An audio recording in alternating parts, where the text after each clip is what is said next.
What is going on, guys? All right, welcome to the second of 3 videos that I'm doing talking about stimulus guns. In other words, what guns should you get with your $1,200 stimulus check? You know, some of you guys already got your check, some of you guys haven't gotten it yet, and maybe you might choose to buy guns with that check. And if so, that's what we're trying to figure out here. Now, last video I did kind of just mainstream self-defense, home defense style guns.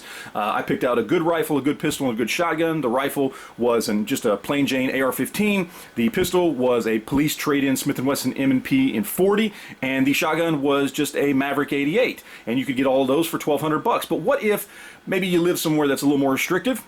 Someplace you can't just go out and get an AR-15 because it's been deemed an evil assault weapon or whatever. Or maybe you just want to go a little more old school. What 3 guns should you pick? What good rifle, pistol, shotgun combo should you go with? That's what we're going to talk about real quick here today. So let's just jump right in. First up, when it comes to rifles, I would recommend something like this. This is the Marlin 3030. It is a fantastic gun. This was, you know, the go-to weapon back in the day 100 or so years ago as far as just being a good, you know, repeating rifle, right? Like just having a good lever action rifle. Nowadays, we mostly use them for hunting, but it's still a very, very capable design. And with something like this, a Marlin 3030, you can pick these up. Going price at your local academy or whatever like that is usually around $3.99.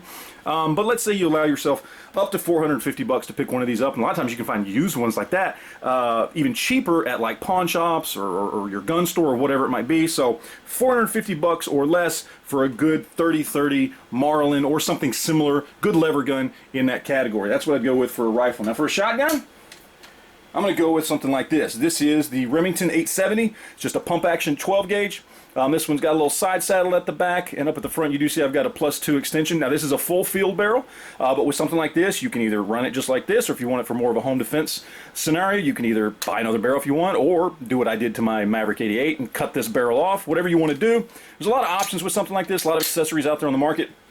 But you can pick up just like a good, you know, Remington 870. This is the Express model. You can pick these up usually for about $269 to $289. They're well under $300. But let's say you allow yourself $300 to pick up something like this. It's just a good kind of old school shotgun. You might even be able to find a good used one somewhere. Some of the old used ones are really, really nice.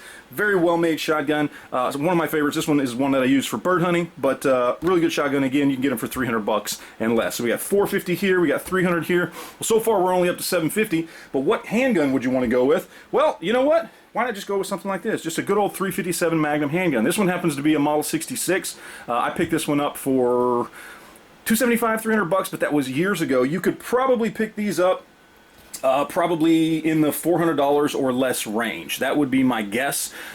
Just a good Model 66, you know, 6 shots, a $357 Magnum, and really what more could you ask for? It's a great package, it's a reliable design, it's a reliable gun, and it's pretty much a go-to. So if we're saying, you know, $450, $300, $400 or less here, we're up to $1,150 if my math is correct. If it's not, I'm sure somebody out there in the comment section will remind me, but still, either way, we are under $1,200, and you've got a nice old school setup, an old school go-to 3 rifle, pistol, shotgun. That's what I'd recommend. So there you go. You got any questions, comments, anything like that? Leave those down in the comment section if you would, and stay tuned for the 3rd installment of my Stimulus Guns series. Let's call it a series, right? All right, later, guys.